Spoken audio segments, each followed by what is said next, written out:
먼저 주교 요지 이전의 교리서 이벽의 성교 요지입니다. 이 포인트를 제가 이벽의 성교 요지는 한 시체로 이제 그 저술이 되어 있습니다. 그 다음에 주교요지 이전에 천주교를 포교하기 위한 한글 정형시는 천주공경가 오늘 했었죠? 예.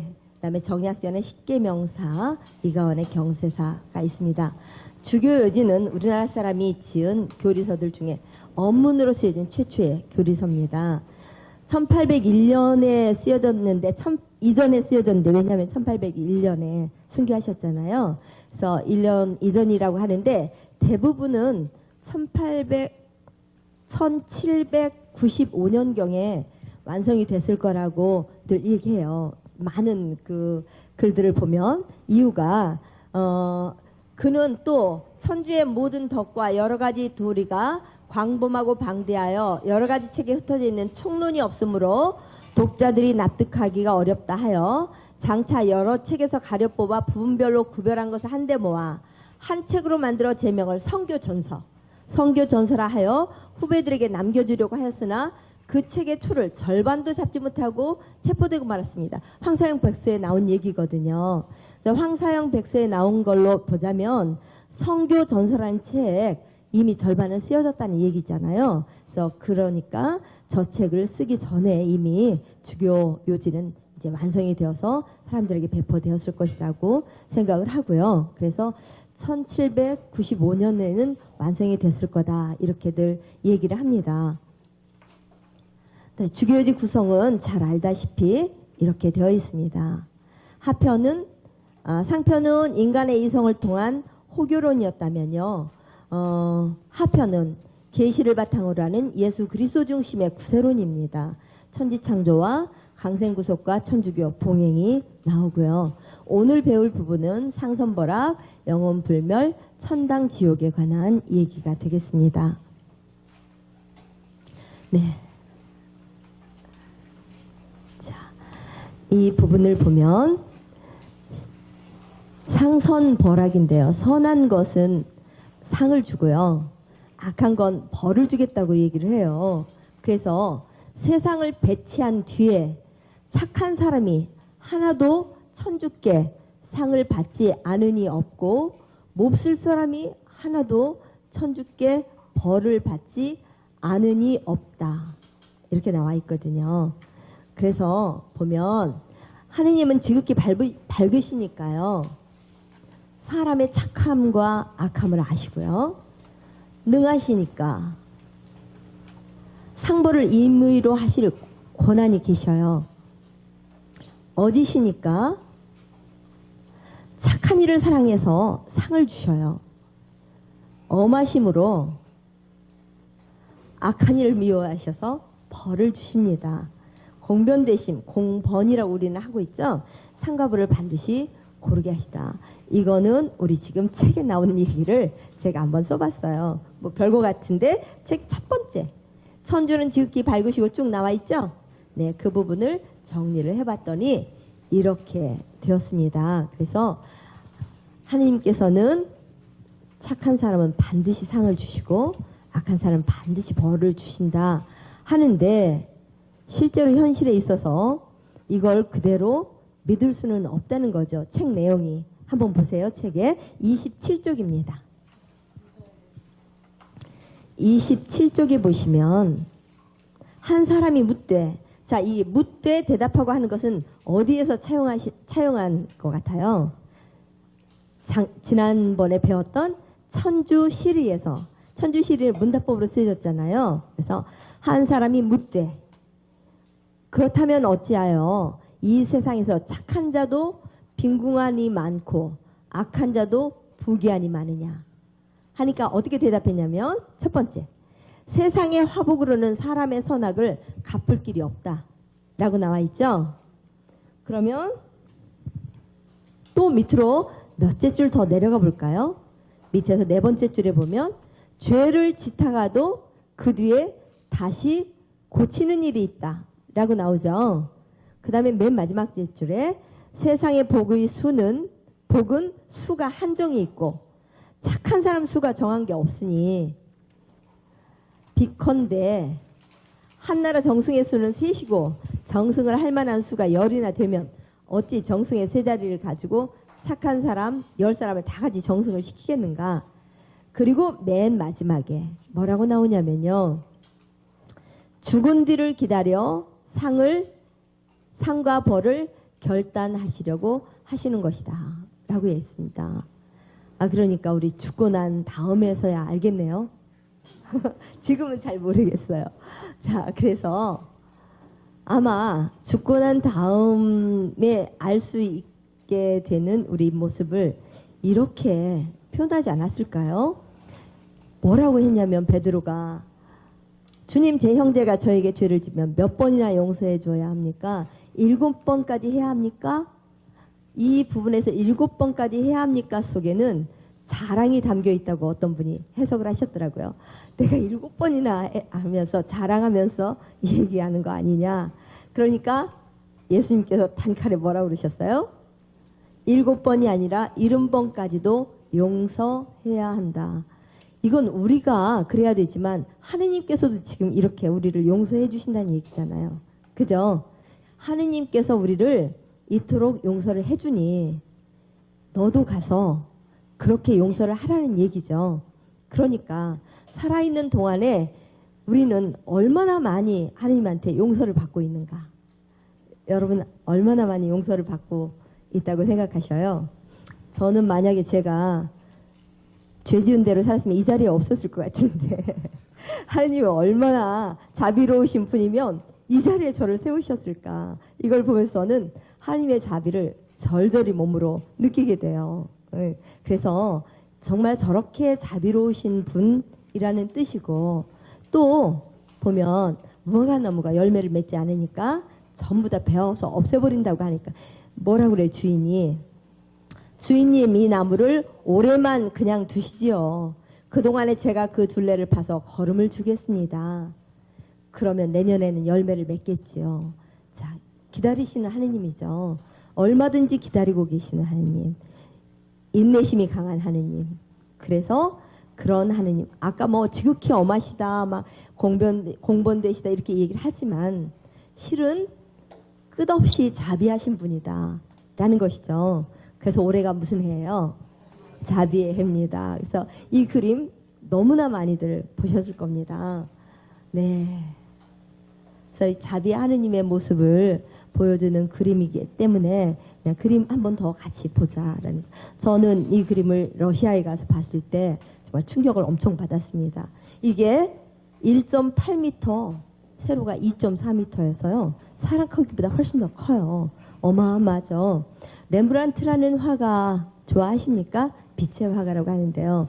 저는 렘브란트, 제가 계속 초상화를 말씀드려서 정말 죄송합니다만 저는 렘브란트의 초상화를 보고 렘브란트를 좋아하지 않을 수가 없었어요. 렘브란트는 굉장히 부유한 집에서 태어났죠. 그래서 방탕한 생활을 엄청나게 했잖아요. 그래서 파산하고 그래서 정말 거지가 되다시피 했어요. 근데 자신의 초상화를 계속 그려갔는데요. 초상화를 계속 볼 때마다 점점 더 타락해가는 그 렘브란트의 모습이 드러나 있는데 나중에는 코가 주먹만 해주고요. 알코올 중독으로. 그리고 눈빛은 너무나 흐려지고요. 그런데 이러한 자신의 모습을 가감없이 그려낼 수 있는 렘브란트의 시선이 정말 저는 존경스러웠어요. 참 대단한 분이다 라고 했는데 그분이 하느님의 자비를 믿었기 때문에 돌아가시던 해에 그린 그림이라고 합니다. 이 그림은 렘브란트 자신을 그렸다고 그래요. 그래서 여러분들이 보시다시피 여기 이분이 아버지인데 얼마나 자식이 오기를 기다리다가 얼굴도 작죠. 작고 헬쓱하고 실은 눈이 완전히 눈물로 짓물러서 초점조차 없어졌다고 그래요. 초점조차 없어진 눈이에요. 얼마나 자식이 오기를 기다렸으면 우리 하느님이 여러분과 제가 그리고 여기 있는 모든 사람이 하느님께 돌아오기를 기다리면서 흘리는 눈물, 이것을 렘브란트가 봤던 거죠. 그래서 여러분 잘 아는 프란치스코 성인이 눈이 멀 지경에 나중에 눈이 멀었죠. 눈이 멀 지경에 이르렀을 때 의사가 그러죠. 제발 눈물 좀 그만 흘리십시오. 더 눈물 흘리면 이제 완전히 시력을 잃습니다. 라고 했을 때 뭐라고 그러세요? 하느님의 자비를 생각하면, 그리고 제가 저의 처지를 생각하면 제가 어떻게 눈물을 흘리지 않을 수 있겠습니까? 저는 제일 처음 영세하자마자 제일 처음 접한 책이 프란치스코 성인의 책이었는데, 그때 프란치스코 성인이 이 벌레만 또 못한 저는 누구입니까? 라고 할 때요, 충격받았었어요. 천주교 신자가 되면 벌레만 또 못한. 그래서 이게 무슨 말인가 했었는데, 정말 이제 오늘날에 와서 보면 그 기도는 우리들의 기도죠. 그래서 그토록 눈물을 많이 흘려서 결국은 눈이 멀고 말았는데, 바로 이 아버지가 지금 눈이 멀 지경에 이르렀어요. 죄송합니다. 그래서 이 부분 보고요. 또 그 많은 사람이 설명을 하지만 이 손이 하나는 남성의 손, 하나는 여성의 손, 남성성과 여성성을 가지고 있는 아버지고요. 아들이 어떻게 됐어요 지금? 머리가요. 뭘 했길래 이렇게 머리가 다 빠졌을까요? 뭘 하면 머리가 다 빠지나요? 아니면 아버지한테 잘 보이려고 삭발을 했을까요? 그러진 않을 것 같죠. 근데 어떤 분은 그래요. 죄수임을 나타내는 삭발이다. 뭐 이렇게 하는데 지금 머리가 다 빠졌어요. 그래가지고 왔는데 이 발 좀 봐요. 발바닥이 어떻게 생겼는지 알 수 있겠죠. 다 부르트고 못이 박히고 했습니다. 그럼에도 불구하고 아버지 품에 안겨있는 아들의 모습은 어떻습니까? 여러분 보기에 안기고 싶죠? 네, 참 안기고 싶은 마음이 들 정도로 포근하다라고 생각을 하는데, 제일 눈에 띄는 게 이 빛이 가는, 이 강조하고 싶은 부분은 다 빛이 있잖아요. 하느님의 모습, 아버지의 모습이죠. 그리고 손, 이 얼굴이 누굽니까? 네, 저 같아요. 아들이 세상에 유산을 받을 자격도 없고 유산에 대해서 말할 자격도 없는 아버지가 돌아가시기도 전에 유산 달라고 해서 가는 내 동생이 있다면 제가 용서를 할까? 저는 가끔 그 생각을 하거든요. 꼭 저 같다. 그리고 가끔은 탕자를 보면서 저를 느끼는가 하면 아들을 보면서 저를 또 느껴요. 그러면서 정말 제일 불행한 사람, 이 중에 제일 불행한 사람이 이 사람이잖아요. 모두 다 행복해요. 이 사람만 불행해요. 그래서 내가 어떤 삶을 선택하느냐, 이게 참 이 그림을 통해서 느껴지는 것 같아요. 동생이 돌아와서 아버지가 안아줄 때 죽었던 내 동생이 살아왔구나라는 기쁨을 갖지 못하는 저 큰아들의 모습이 실은 굉장히 열심히 산다고 생각하는 나의 모습, 저게 아닌가라는 생각을 가끔은 해서 이 그림을 한번 보여드렸습니다. 다 아는 그림인데요. 한번 봤습니다. 자, 그래서 하느님께서는 상선벌악 속에, 그러니까는 주교요지의 상선벌악 속에 하고 싶은 얘기가 무엇인가? 그거는 하느님께서 기다리고 계신다.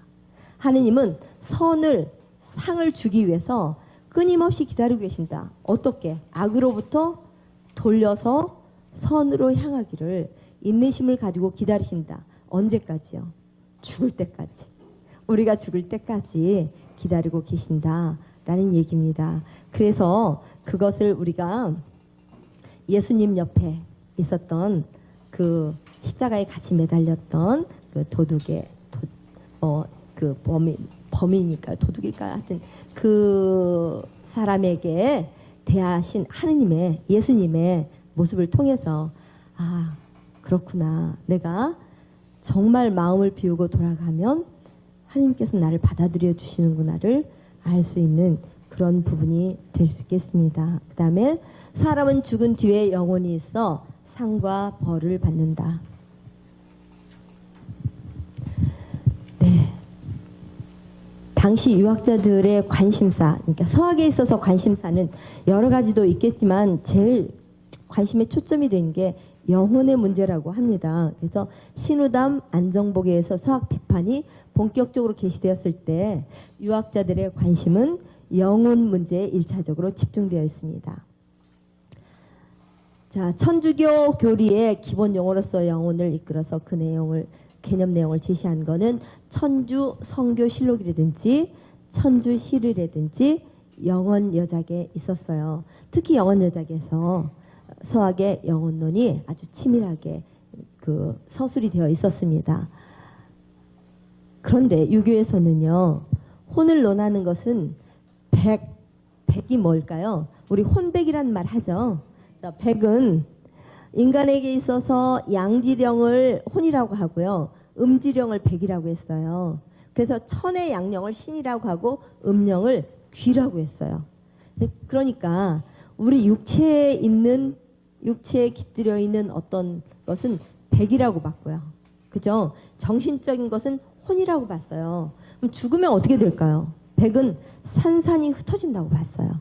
그건 기로 흩어져 버린다. 기라는 개념, 여러분 기 개념 아시죠? 기는 어떤 걸까요? 제가 아주 몇십 년 전에 어디서 기에 대해서 뭐 강의를 한다고, 그래서 도대체 기가 뭘까 하고 한번 가본 적이 있어요. 저기 화서삼거리였는데, 화서삼거리에서 갔거든요. 그랬더니 거기 계신 분이 우리한테 그래요. 거기도 저처럼 이제 무슨 강의일까 궁금해서 왔겠죠. 자, 기를 받으십시오. 그래요. 그래서 제가 너무 웃겨가지고 무슨 말이야 이게. 근데 마이크에다 대고 이렇게 바람을 불어요. 그러니까 제 생각에 아니 완전히 사기꾼 아니야. 그런데요, 정말 놀랍게 내 옆에 앉아있던 분이 탁 뒤로 넘어가요. 그러더니 벌떡 일어서더니 나한테 물어보는 거예요. 저 넘어갔어요? 전 넘어갔어요? 그러는 거예요. 그래서 제가 네, 넘어갔어요. 그랬더니 너무 놀라운 거예요. 그분이 우리 몸속에 이렇게 기가 흐르고 있기도 하고 또 전체로 흘러가는 기가 있기도 하고, 그런데 제 생각에 그분은 마이크 소리로 놀래가지고 넘어가지 않았나. 저는 그래서 그 다음부터 기에 대해서 나오면요, 마음속으로 은근히 사기 아닌가라는 생각이 그때 마이크에 대고 후 하면서 하는 게 좀 그렇더라고요. 근데 실제로 기는 있다고 봅니다. 그죠? 우리 전체는 기가 있다고 보고 또 기의 흐름이 있다고 보기도 하고 그렇잖아요. 그런데 유교에서는 그런 기를 이제 혼이 이제 흩어지면서 기로 된다고 그렇게 보고 있는 거예요. 근데 안종복이 마테오 리치가 제시하는 생혼, 각혼, 영혼의 혼 삼품설을 인정을 했어요. 그건 뭐냐면요, 순자가 말하는 생, 지, 의와 상한다고 봤어요. 그러니까 자신이 알고 있는 어떤 그 지식과 상한다고 봤기 때문에 그걸 긍정을 했어요. 그렇다라고 긍정을 하고, 잠깐 물 한 잔 마시겠습니다. 그러면서 그런데 영혼이 불사한다는 말은 불교와 다름없다. 니네들 이 종교는 뭐 문제가 있다라고 본 것이 뭐냐면요, 영혼 불멸설의 모순을 지금 읽으면서도 이 부분이 제일 재밌었어요. 죽은 다음에 천당 지옥에 간다면 무수한 귀신을 수용할 공간이 없다는 거예요. 그러니까 귀신을 어떤 개념으로 봤는지는 모르겠어요. 그런데 예전에는 어떤 식으로 봤냐면요, 하늘은 천당이고요, 천당이고 땅 밑은 지옥이라고 봤는데, 안종복은 실학자였어요. 실학자여서 지구가 어느 정도 크기인지를 알았어요. 그게 9만리가 간다라고 얘기를 했어요. 지구가 9만리가 간다 하더라.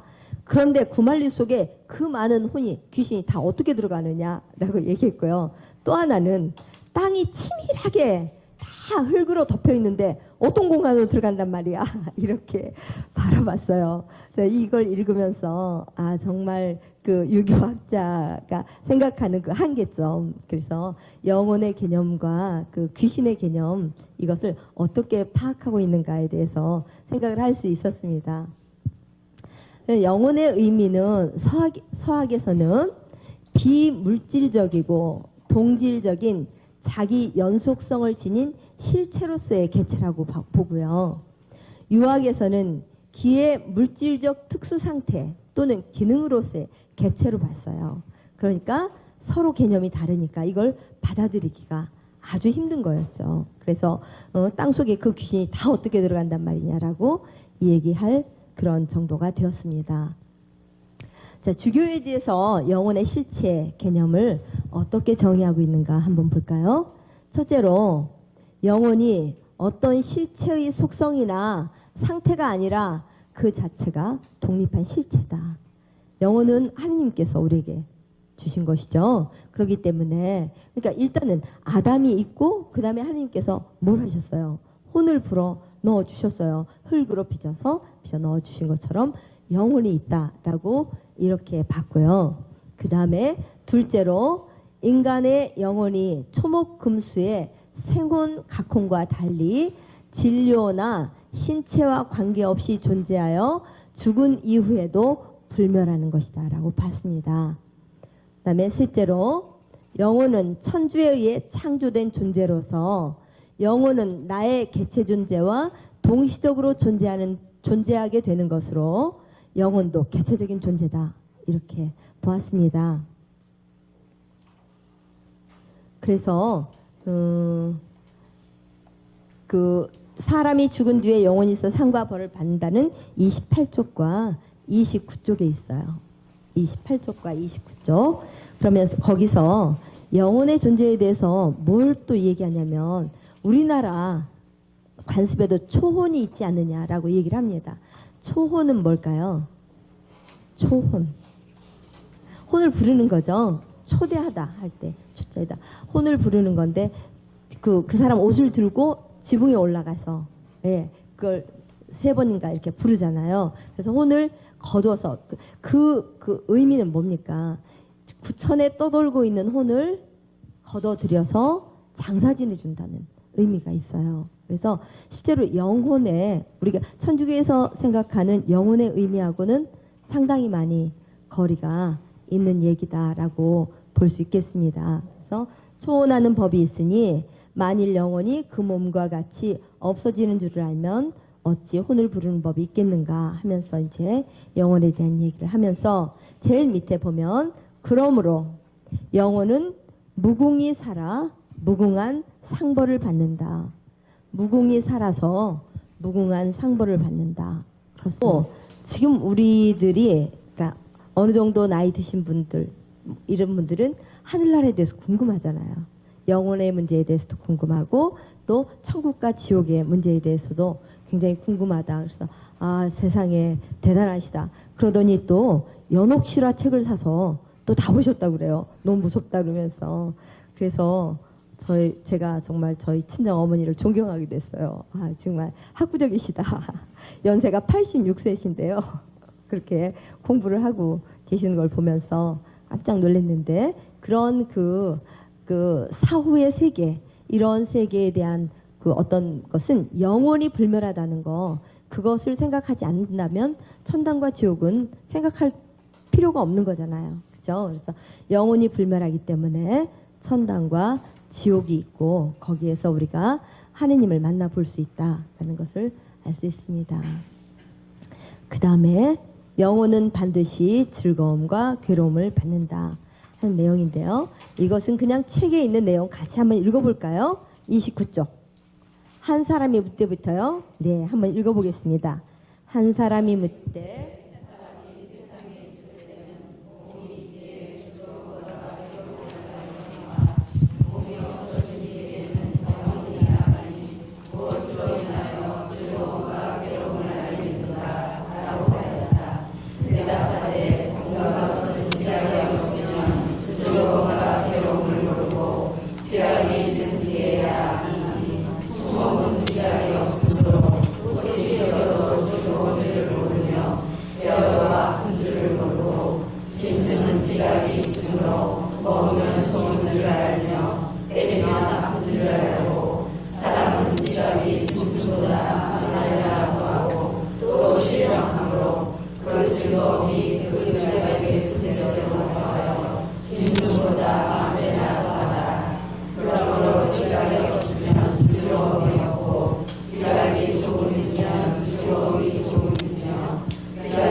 바로 이거죠. 영혼이 나가면 우리 육체가 아무것도 모르는데요. 그런데 하느님이 상과 벌을 줘야 되는데 누가 그러면 어떻게 뭐가 괴로움을 알겠느냐? 뭐가 안다고요? 영혼이요. 영혼이 지각을 한다는 거예요.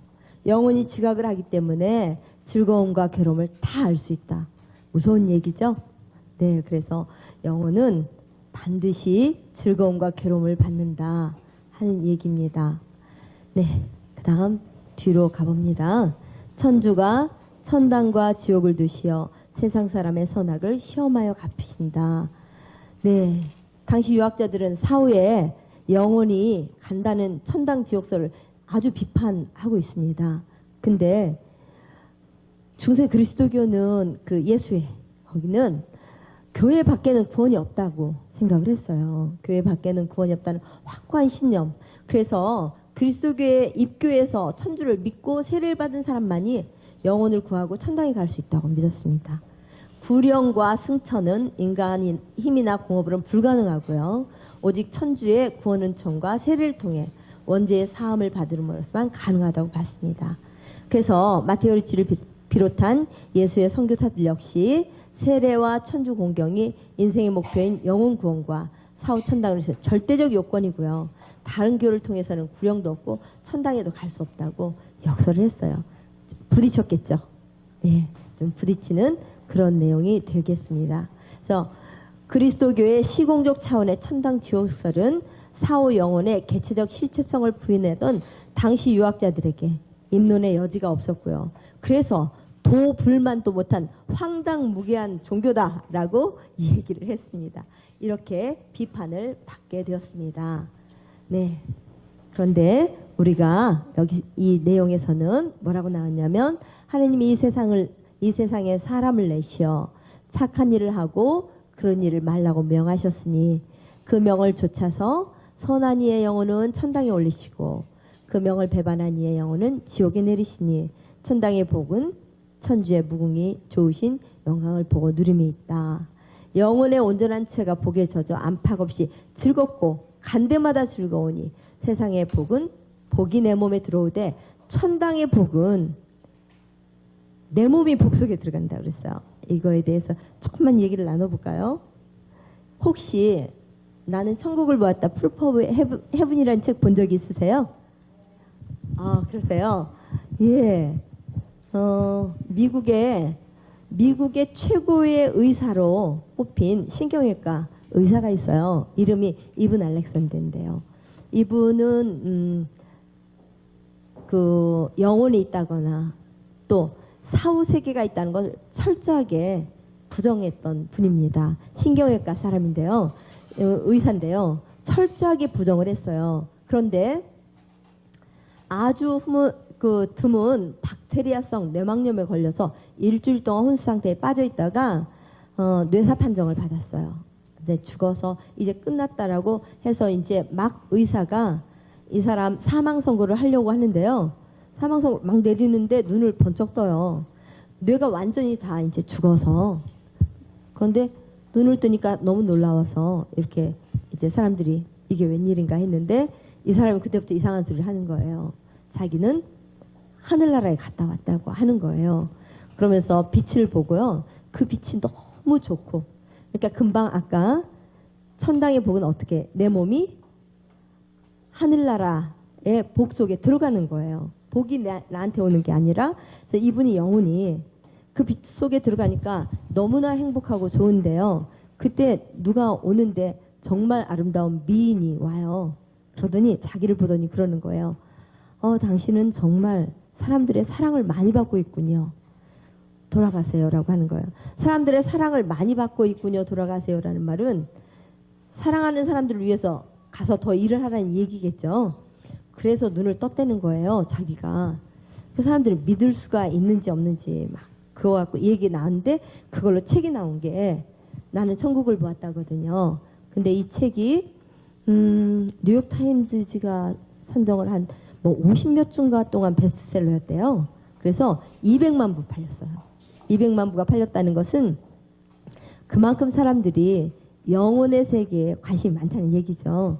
그래서 200만 부 팔렸는데 이 사람의 그 일화 중에 좀 특이한 게 있어서 그런데 이분은 그 다시 이렇게 정신을 차리고 이제 뭐 천국에 다녀왔다고 한 이후에 부모님이 와서 뭐라고 얘기했냐면 정말 미안하다. 너는 입양을 했던 아이다. 그런데 내가 이 얘기를 못했다라고 부모님이 얘기를 해요. 그러면서 너희 부모를 찾고 싶으면 도와주마. 그래요. 부모를 찾고 싶겠죠. 부모가 어땠냐면 고등학교 때 이 애를 임신을 해가지고 도저히 낳을 수가 없어서 입양을 시킨 거예요. 그래서 이 둘 다 고등학생이었는데 부모가 이 사람들이 졸업하고 난 다음에 결혼을 해서 행복한 가정을 이루고 있는데 정말 이 아들 때문에 많이 슬퍼하고 있었어요. 근데 이제 찾아갔어요.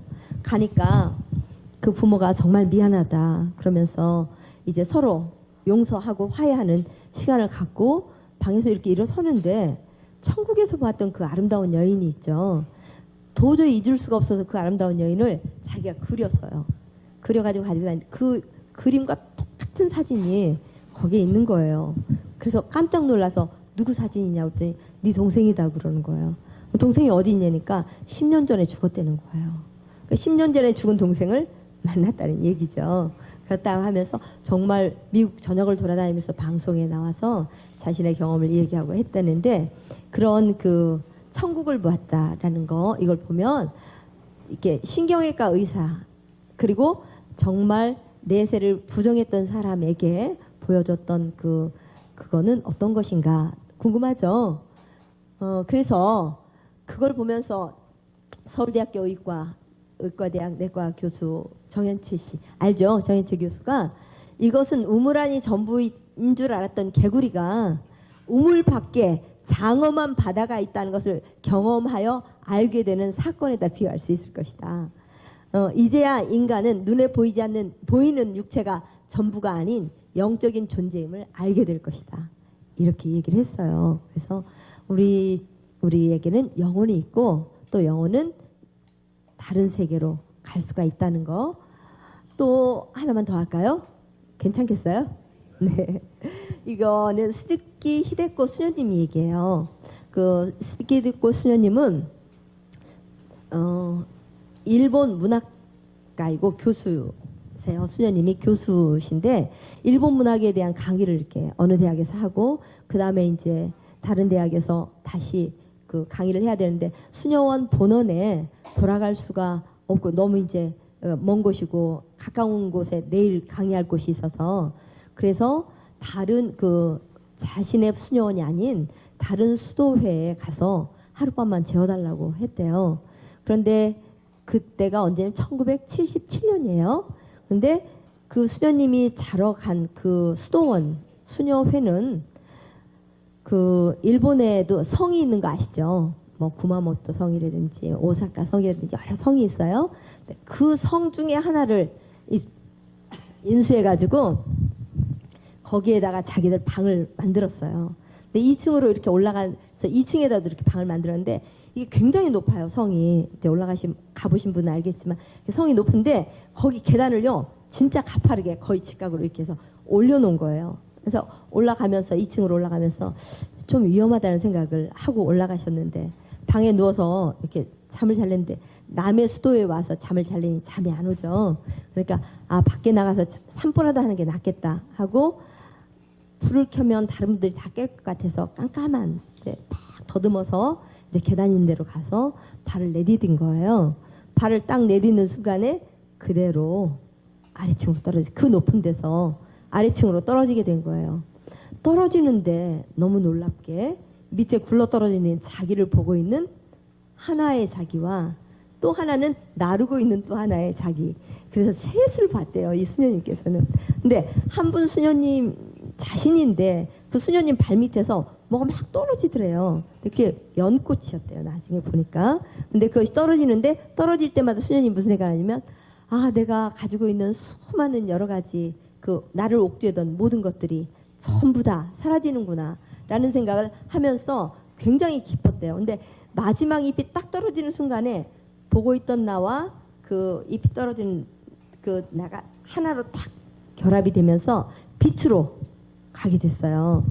그래서 정말 아름다운 빛 속에 들어가는데 얼마나 행복한지 그 속에 영원히 머물고 싶더래요. 근데 그때 무슨 소리가 들리냐면요. 돌아가라. 그런 소리가 들려. 돌아가기 싫은데. 근데 돌아가라 하면서 뭐라고 하냐면 너는 아는 것과 사랑한다는 것을 잊지 말아라.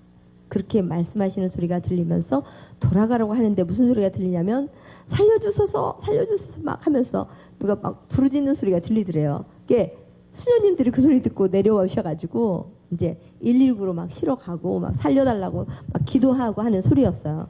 그러니까 수녀님들의 기도 소리 때문에 살아나신지도 모르죠. 근데 살아나셨는데 그 다음에 누군가가 와서 그러더래요. 당신은 임사체험을 했습니다. 임사체험이라는 게 뭔지 아시죠? 죽음의 체험을 했습니다.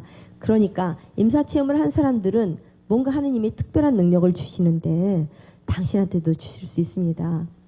처음에는 몰랐대요. 근데 나중에 보니까 아픈 사람들 손을 잡잖아요. 어디가 아픈지, 어떻게 아픈지, 마음이 어떻게 슬픈지 이런 것들이 자기 가슴으로 느껴지더라는 거예요. 그래서 기도를 해서 정말 많은 분들이 말기암에서도 치료도 되고 그랬었다는 얘기를 들었어요. 근데 이제 뭐 그런 치료니 뭐니 그런 게 중요한 게 아니라 어떤 사람이 육체를 벗어나서 그 다른 세계가 있다는 것을 경험했고 그 세계는 빛의 세계라는 거 뭐 이런 것들 두 분이서 동시에 얘기했기 때문에 지금 천국 얘기 뭐 영혼 얘기 하면서 제가 한번 말씀을 드려봤습니다. 네, 그 다음에 지옥은 천당과 맞은 짝이 된다 그랬습니다. 천당과 지옥은 성과 악인이 각각 현세 삶에 대한 응보로 천주로부터 받는 상과 벌인데 천주의 지극히 공정한 심판에 의해 한번 결정되면 영원히 변경될 수 없다. 자, 이 부분이 하도 무서워서 한번 써봤습니다. 한번 결정이 되면 변경될 수가 없어요. 그래서 라자로가 아브라함의 품에 안겨 있을 때 부자가 뭐라 그래요? 물 좀 어떻게 좀 갈증 좀 하면서 비는데 들어줘요? 안 들어줘요. 저는 정말 놀라운 게 그래도 부자는 착한 사람이었구나라는 생각이 드는 게 자기 자손들이나 자기 형제들을 걱정하고 있잖아요. 자기만 그런 게 아니라 그래도 가서 자기 형제들한테 제발 지옥에 오지 말라고 얘기해라. 그 부자가 잘못한 게 뭔가요? 그렇죠. 저는 처음에 이 부자가 뭘 잘못했단 말인가라는 생각을 했었는데요. 실제로 나자로가 나병 환자죠. 그런 환자를 모른 척 했다는 거 이것이 가장 큰 죄인가 봐요. 그러면 우리 중에 죄 안 지은 사람이 있을까 모르겠어요. 네. 정말 옆에 어려운 사람들 다 도와주고 살고 있는지에 대해서 생각할 때 그 성경 구절이 제일 무서웠어요. 그죠?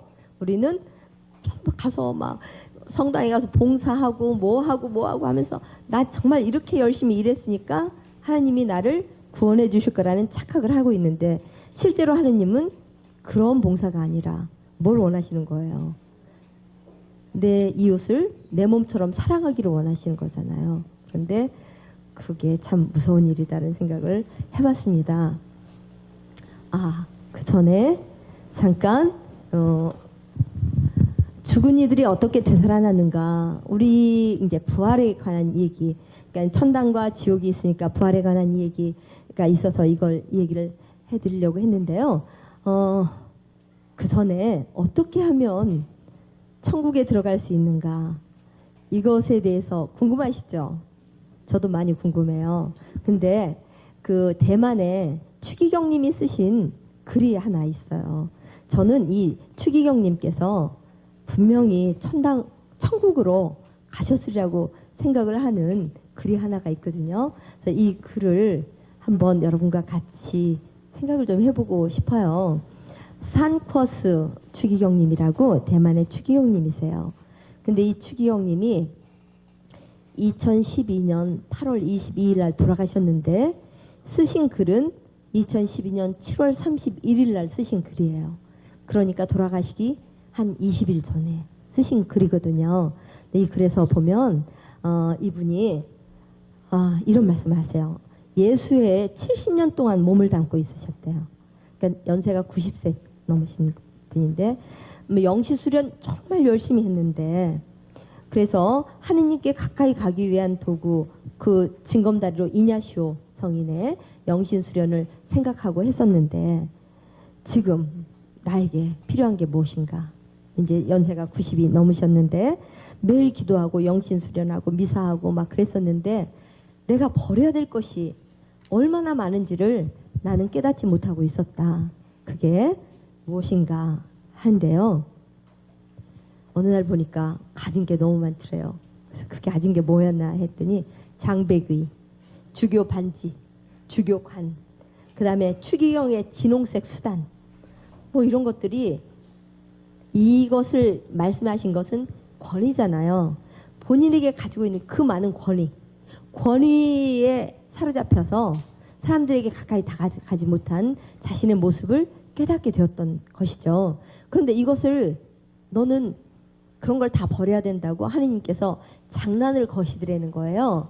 근데 하느님이 자기에게 거시는 장난이, 자기는 정말 하느님께 가까이 가는 그런 장난이었다. 나는 그런 장난을 정말 잘 받아들인다는 얘기인데, 뭐였냐면 이분이 첫 번째, 이제 연세가 드셨으니까 가슴에 물이 차기 시작한 거예요. 허파에. 물이 찼는데 이 물을 빼기 위해서 이뇨제를 처방을 했어요. 의사가. 빠져나가야지 숨을 못 쉬잖아요. 이뇨제 처방을 했는데 그걸 잘 몰랐어요. 그 약을 먹고 그리고는 미사를 했어요. 근데 도저히 독서를 하는데 미사 시간에 오줌이 나와서 견딜 수가 없는 거예요. 연세가 90대신 추기경님께서 독서 시간에 남이 독서를 하고 있는데 일어나서 화장실을 가신 거예요. 자기 평생에 미사 시간에 화장실 가기는 처음이었대요. 근데 미사 시간에 화장실을 가는데 화장실 가기 전에 이미 오줌 다, 이분이 입고 있는 모든 옷이 다 오줌으로 젖어버린 거예요. 수녀님한테, 복사한테, 거기 있는 모든 사람한테 얼마나 창피한지 상상할 수가 없을 만큼 너무 부끄럽더래요. 하느님께서 추기경님의 허영심을 고치기 위해서 장난을 시작하셨다 하는 거죠. 그래서 이렇게 이 장난 속에 내가 정말 권위 속에 살았구나, 버려야 될 게 이런 것이구나를 깨달으셨는데, 두 번째로는 이분이 대변이 안 나온 거예요. 대변이 나오지 않는데 이제 배변제를 의사가 또 처방을 하셨어요. 그걸 먹었어요. 먹었는데 이 배변제 효과가 밤에 나타난 거예요. 침대에서 자려고 하는데 병원에 입원한 상태인데요. 벌떡 일어나서 막 이제 화장실 가는데 간호사가 따라온 거죠. 남자 간호사인데 간호사 따라왔는데, 간호사가 따라오는데 옆에서 그냥 변을 넣어버린 거예요. 화장실에 변기에 가기 전에. 그래서 그 변을 간호사가 밟았어요. 근데 간호사가 뭐라고 그랬냐면, 여기가 변기인데 그걸 못 참아요. 그러는 거예요. 여기가 변기인데 그걸 참지 못하고 그러냐는데 너무 부끄럽고요. 야속하기도 하고요. 참을 수 있었으면 내가 쌌겠니? 이 소리가 여기까지 나오죠. 그런데 그거를 말을 못 하신 거죠. 그리고는 너무 신기한데 뭐냐면 옷을 다 벗겨가지고 바지에 묻은 변, 그 다음에 다리, 발, 모든 바닥에 있는 모든 변을 간호사가 꼼꼼하게 닦아주는데 정말 난처하게 생각하면서 닦아주는 걸 느낄 수가 있어요. 밤에 침대에 누워있는데 내가 왜 이럴까? 라는 생각이 들고요. 그러면서 겸손한 예수님, 즉 십자가에 매달리실 때 모든 옷까지 다 벗어버린 예수님의 모습이 떠올랐어요. 그러자 자기 마음속으로 예수님께 다가가는 느낌을 느낄 수가 있었는데, 예수님께서 십자가 위에서 팔을 벌리고 벌거벗은 채로 나에게 오라고 말씀하시는 거예요. 그래서 캥거루처럼 예수님한테 팍 뛰었어요. 뛰니까 십자가 발밑에 닿더래요. 그러니까 더 다가오너라. 탁 뛰니까 여기 가슴 있는 데만큼 오는데 한 번 더 도약을 했더니 예수님의 여기 상처 있잖아요. 가슴에 이 옆구리 상처 속으로 자기가 쑥 들어가는 것을 느낄 수가 있었어요. 근데 그 상처가 얼마나 따뜻하고 위로해 주는 건지, 그래서 처음으로 예수님의 위로가 무엇인지를 깨달으셨어요. 그러니까 예수님은 장난도 치시고 그리고 그래서 예수님께로 불러주시는 분이시다.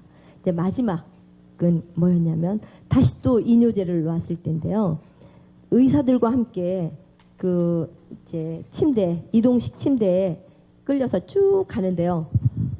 그때부터 오줌이 나오기 시작하는데 침대 다 적시고 모든 옷 다 적시고 근데 그 의사, 간호사 자기를 바라보고 있는 수많은 사람 앞에서 자기 바지가 흥건히 젖어 있는 모습을 보여주는 게 그토록 창피했어요.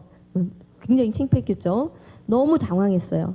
그래서 본인이 생각하기에 마지막으로 남아있던 한 조각의 위엄마저도 잃어버렸어요. 그런데 바로 그렇게 하면서 예수님께 가게 됐습니다.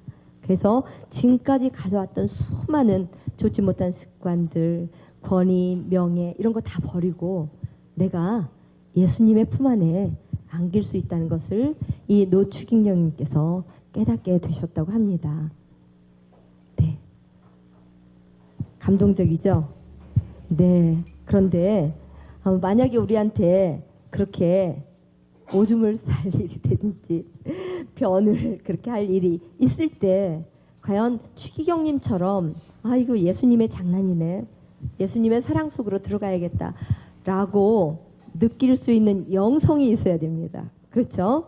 그런 영성이 있어야 되고 그리고 그때 내가 가진 모든 것을 다 버릴 수 있는 용기가 생겨나겠죠. 그래서 그런 것이 있어야만이 하느님의 나라에 들어갈 수 있다라고 생각을 하고요. 마지막으로 33쪽에 슬프다부터 한번 읽고 오늘 강의 끝내도록 하겠습니다. 33쪽 슬프다.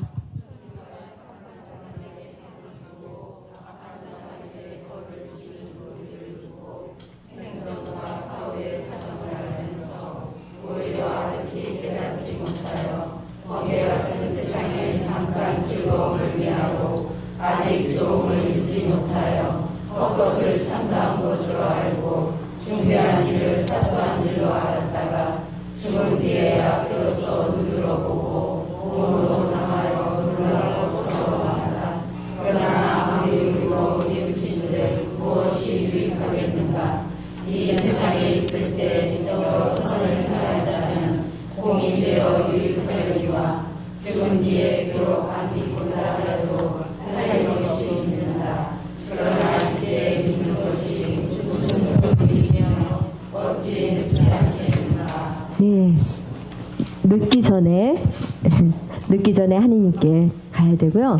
자, 그래서 이 부분 고린도 1서 15장 35장에서 53장 중에 발췌한 부분 죽은 이들이 어떻게 부활하는가 이것을 한번 여러분에게 우리 씨앗에게 몸체를 주고 그래서 썩는 몸은 썩지 않는 것을 입고 죽는 몸은 죽지 않는 것을 입어서 예수님과 함께 부활해야 됩니다. 그래서 이 썩는 몸이 썩지 않는 것을 입고 죽는 몸이 죽지 않는 것을 입으면 그때 성경에 기록된 말씀이 이루어집니다. 승리가 죽음을 삼켜버렸다. 죽음아 너의 승리가 어디 있느냐. 죽음아 너의 독침이 어디 있느냐. 죽음의 독침은 죄이며 죄의 힘은 율법입니다. 우리 주 예수 그리스도를 통하여 우리에게 승리를 주시는 하느님께 감사드립시다. 그러므로 사랑하는 형제 여러분, 굳게 서서 흔들리지 말고 언제나 주님의 일을 더욱 많이 하십시오. 여러분의 노고가 헛되지 않음을 여러분은 알고 있습니다. 네, 이렇게 해서 마치도록 하겠습니다. 영광이 성부와 성자와 성령께 성부와 성자와 성령의 이름으로 아멘.